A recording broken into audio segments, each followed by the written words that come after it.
그를. 녹화한 거 좀 도움이 되시나요? 보셨어요? 그 수업에 한번 들었기 때문에 한번 더 들으니까 조금 이해가 빨리 되는 것도 있죠. 예. 어떻게 안 오신 분 어떻게? 근데 조금 이해가 되셨어요? 어떻게? 근데 말이 또 끊기죠, 중간중간에. 예. 전반적으로 이제 이해하는 부분, 그러니까 안 와도 수업에 한 거 같이. 그 제가 반복으로, 조금, 이거 뭐지 하는 것들은 좀 앞으로 돌려서 좀, 음, 예. 그래요? 어, 그래서 지금도 이제 녹화를 이제 시작을 했는데, 어떤 명암 넣는 거, 요번 시간은 제가 한 20분 정도 연습 시간까지 포함해서 한번 해볼 건데, 자, 지금, 정오기 때문에 빛이 조금 애매해요. 좌측, 우측 기울어지기거든요. 그래서 우리가 그 사진 촬영하는 사진가들이 주로 새벽 또는 저녁, 노을. 왜냐하면 그들이 원하는 건 빛이거든요. 근데 정오에는 빛이 잘 안 보여. 너무 빛이 충분하기 때문에 빛이 오히려 더 안 보이는 거예요. 근데 빛이 한 반 정도 아니면 약간 비스듬하게 이 정도가 됐을 때는 그 빛이 존재감이 드러나요. 왜? 그림자를 통해서 훨씬 더 형체를 명확하게 드러내는 또 어떤 빛이라는 것도 훨씬 더 부드러워지죠. 약해지니까. 네. 그런 접점이 이제 노을, 요런 부분인데, 어쨌든 지금 우리가 이제 그리는 대상은 정오, 한낮. 그래서 빛이 만연해요. 근데 여기서도 그림이잖아요. 사진이 아니라. 사진은 빛이 풍부하든 만연하든 관계 없어. 왜? 일단은 꾸밀 이유가 없는 거예요. 진짜든 안 꾸며요. 왜 무게 이렇게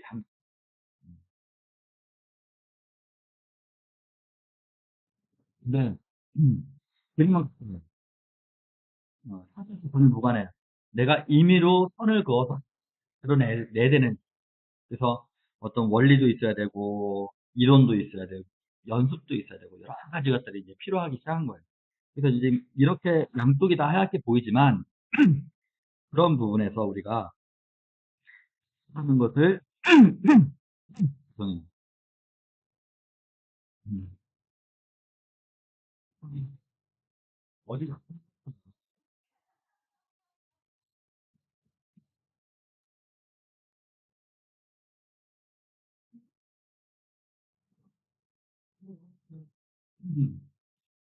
거기에 있으면 이상은 생기겠지만, 하루 종일 막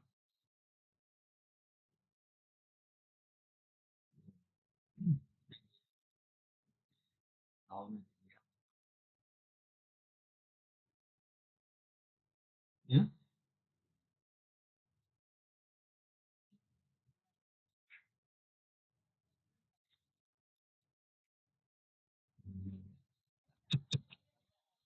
아, 내 부팅을 한번 해볼게요.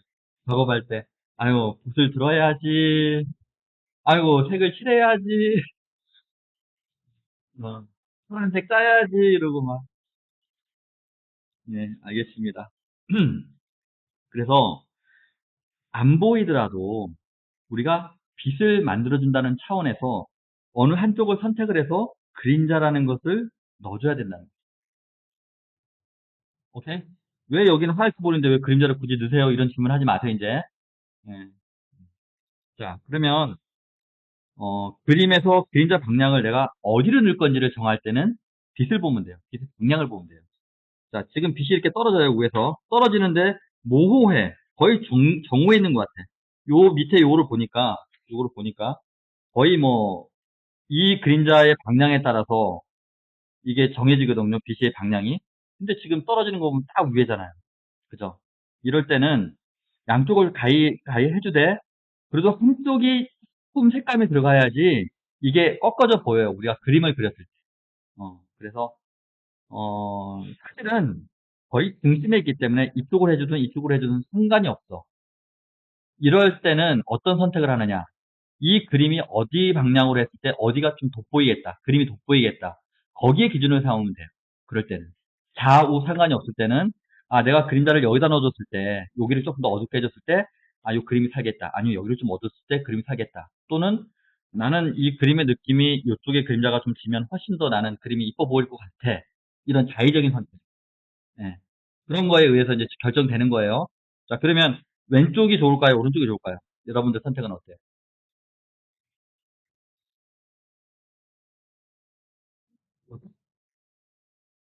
손들 보세요. 저요. 내리세요. 내가 여기다 그림자를 넣어서 그런가? 예. 보인다. 예, 예. 시각적으로. 여기가 좀 돼가지고, 여기가 이제 좀 어두워지면, 음, 음, 그쵸? 예. 그러면 이 하얀색을 표현하더라도 여기를 내가 요 톤보다 여기를 좀 더 넣어줄 거예요. 예. 그렇게 이제 들어가면 되는 거고. 그리고 여기도 지금 돌아가잖아요. 그죠? 동그랗게 돌아가지만 여기도 하나 이렇게 넣어주고. 그러니까 제가 막 설명할 때 그 손은 요거 이렇게 들 그렸던 거 계속 그리고 있었죠. 그죠? 이렇게 해서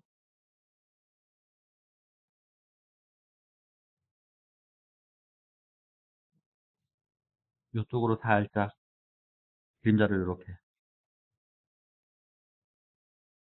넣어주는 거죠. 그죠? 사진상에서는 다 그냥 밝게 보이지만 그림에서는 이런 식으로 표현이 될 수 있는 거죠. 그리고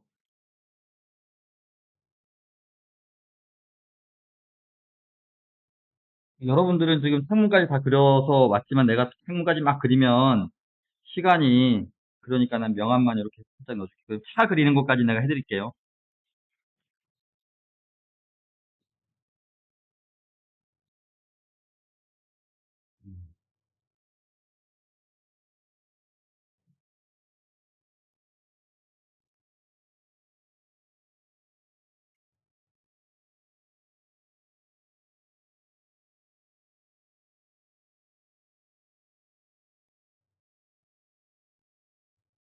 이렇게 명암을 한번 넣어보세요. 선 긋는 거를 뭐 사실 연습을 해야 되거든요. 백지에다가.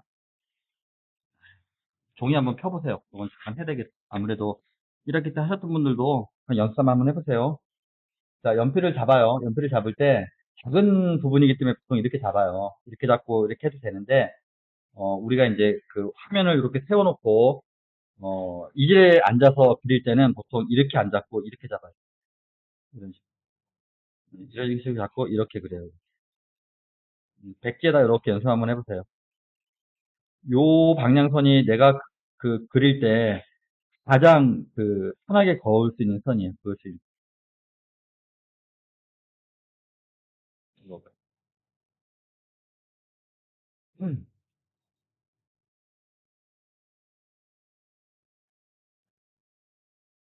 자, 이렇게 있고, 그 다음에 수직도 한번 그어볼게요. 수직.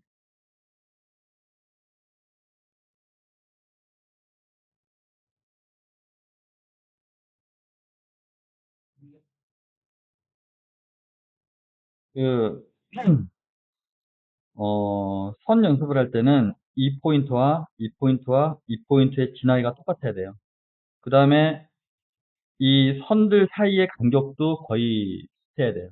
근데 내가 이거를 선들 사이의 간격을 막 맞춰야지 하면은 더 안 돼요.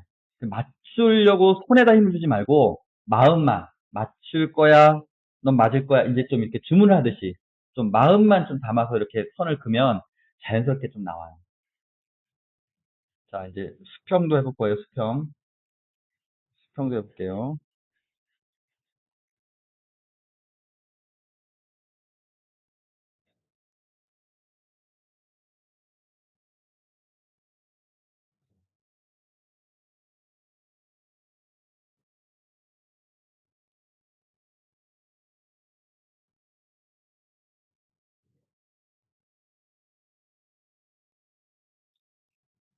하지 마세요. 이거밖에 했어야지.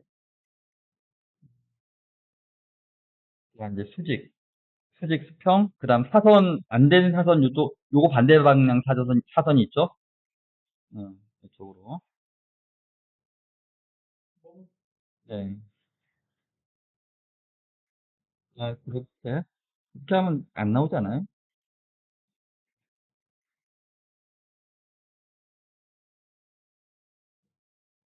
아, 지금 이제 제가 이렇게 했는데 방금 옆에서 이렇게 하신 분이 있었어요. 봐요. 이렇게 했잖아요. 이렇게 했잖아요.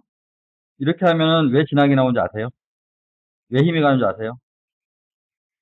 손목으로 그려서 그래요. 네, 팔로 그려야 돼요. 팔로. 작은 거라도 제가 지금 그리는 거 요거 유심히 보신 분들은 아실 거예요. 다 팔로 그렸어요, 이렇게. 제가 이렇게 손목으로 그린 건 하나도 없어요. 팔로 그렸어요. 손목으로 하면 이렇게 되는 거예요. 그러니까 안 된다고요. 이걸 손목을 꺾었을 때는 이 방향으로는 이게 이 팔로는 안 된다고. 그래서 몸을 틀어서 하시라고. 이 방향을 그릴 때는 이걸 갖다가 뭐 팔목을 뭐 이렇게 틀어가지고 막 이렇게 한다고 하는데 그거 안 돼요. 그냥 팔목은 정상으로 가되 몸을 이렇게 틀어가지고 요 방향에 하시면 돼요. 예? 수직은 바로 이렇게. 수직은 이렇게 잡고 이렇게 잡고 이렇게 팔로잖아요, 팔로.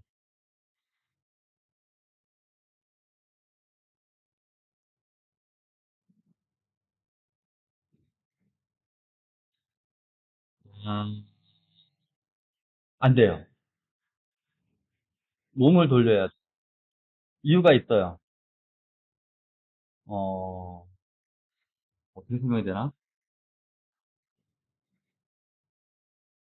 물론 부감으로 나올 수 있는데 어, 이거는 사실은 이 바닥에다 놓고 하는 게 아니라 세워놓고 하는 거라고 했잖아요. 우리 그림을 그리는 이제 이젤에다 놓고 그리잖아요. 혹시 이젤 놓고 그림 그려보신 분들 있으세요? 없어요? 어. 나머지 분들은 이젤 놓고 그려보지 않았죠. 근데 지금 요거는 이젤을 놓고 그리는 그 방법이에요. 이렇게 팔로 그리는 것도 그렇고. 예, 예. 예. 이젤을 놓고 할 때 이젤을 움직일 수는 없거든요. 이 그림을 이렇게 돌려서 할 수도 없고. 내가 어차피 움직여야 되는 거였기 때문에 그런 거고. 음. 뭐 지금 바닥에다 놓고 하는 거를 만약에 돌릴 거면 우리가 뭐하러 이것만 연습하지 이걸 연습했겠어요. 그죠? 그러니까 몸을 돌려서 몸을 돌린다는 거는 요 방향밖에 없어요. 나머지는 다 내가 그 정자에서 수평과 수직을 다 그렸어요. 그래서 수평 긋는 선도 그은 거지만 팔을 움직이는 거 연습을 좀 해야 되고 수직도 마찬가지고 그래야지 우리가 작은 거에다가 명암을 넣을 때도 연필로 넣는 것들은 조금 더 편하게 할 수 있어요. 그리고 이제 그 겹치는 거, 여기 지금 요 사선 하나 넣었잖아요, 여기. 사선 넣었잖아요. 그 다음에 이 선 위에, 되게 중요한 얘기예요. 이 선 위에 조금 더 진하게 하고 싶어. 그러면 이 선 위에다가 이거를 똑같은 방향으로 하면, 이제는 겹쳐지는 부위가 겹쳐지지 않는 부위가 명확하게 드러나면 하얀 부분이 두드러져 나와요. 이럴 때는 이 방향이 아니라 약간 이 방향일 때는 요 정도 틀어주는 거예요. 6도를. 한 30도 정도. 네. 30도 정도 틀어서 밑에 칠한 색보다 연필 선보다는 조금 더 진하게 이렇게 지금 요 위에 칠한 선은 밑에 선보다 조금 진해진 거예요. 예. 그렇죠, 그렇죠. 그건 연필 돌려야 돼요. 예, 예, 예. 연필이 우리가 보통 처음에 깎으면 이렇게 돼 있잖아요, 연필이 이렇게 해서 끝이 조금 뭉툭해져 있잖아요. 근데 이제 이거를 쓰다 보면, 이렇게 쓰다 보면 연필이 어떻게 되냐면 끝이 이렇게 돼요. 그잖아요. 그럼 요거를 이제 돌리면서 쓰면은 이제 점점 뭉툭해져요. 이게 뭉툭해지는 거죠, 이렇게. 그럼 이제 딱 깎아서 쓰는 거고. 그래서 연필은 좀 모서리를 좀 이용해서 쓰는 게 좋아요, 가능하면. 음. 자, 요거 이해하셨죠, 요거. 그죠? 근데 요거는 조금 이론적으로 알아야 되는 부분도 있고, 그 다음 좀 연습도 좀 해야 되는 부분도 있고. 요거 외에 할 때는 또 마찬가지예요.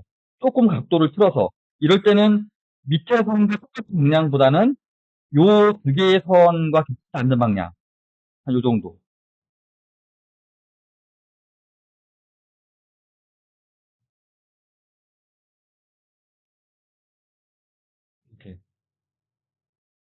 자, 여기도 지금 이 부분과 이 부분과 이 부분의 진하기가 똑같아야 돼요. 끝에 있다고 이렇게 막 튀는 선이 있다든지, 막 이렇게 막 돌아간다든지, 이런 선이 있으면 안 돼요.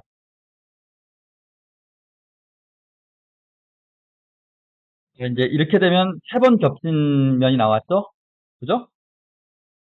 요건 한 면 겹친 거고, 요거는 세 번 겹친 거예요. 그 다음에 이제 그 위에다 이제 진하게 할 때는 이제 같은 방향으로 또 다른 방향으로 갈 필요 없이, 이제 세 개 정도 붙었기 때문에 이게 이제 좀 그물처럼 촘촘해지기 시작한 거예요. 그래서 이제 다음부터는 마지막 선 근 방향만 피해서 해주면 돼요. 그 위에다 할 때는. 그리고 이제 좀 더 진해지잖아요, 선이. 진해지면은 여 끝까지 가지 말고, 손에 힘이 들어가기 시작하면 손이 끝까지 갈 수가 없어요. 가기가 힘들어요. 그럴 때 이렇게 하세요. 진해졌죠?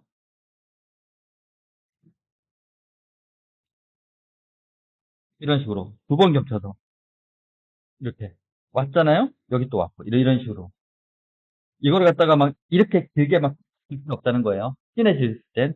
그렇다고 이거를 이렇게 겹쳤는데, 그 다음에 겹칠 때 뭐 이렇게 겹친다든지, 아, 나는 창의적으로 할 거야. 뭐 이렇게 할 필요 없어요.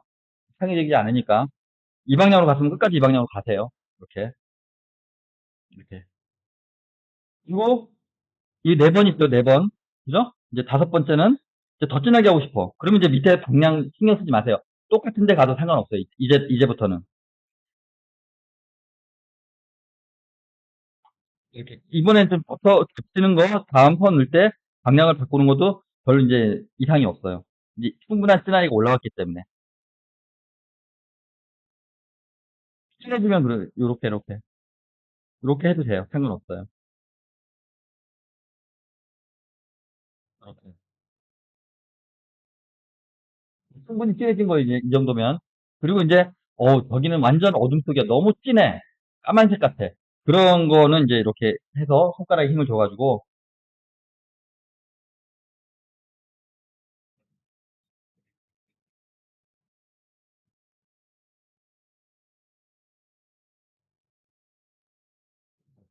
할 수 있는 거.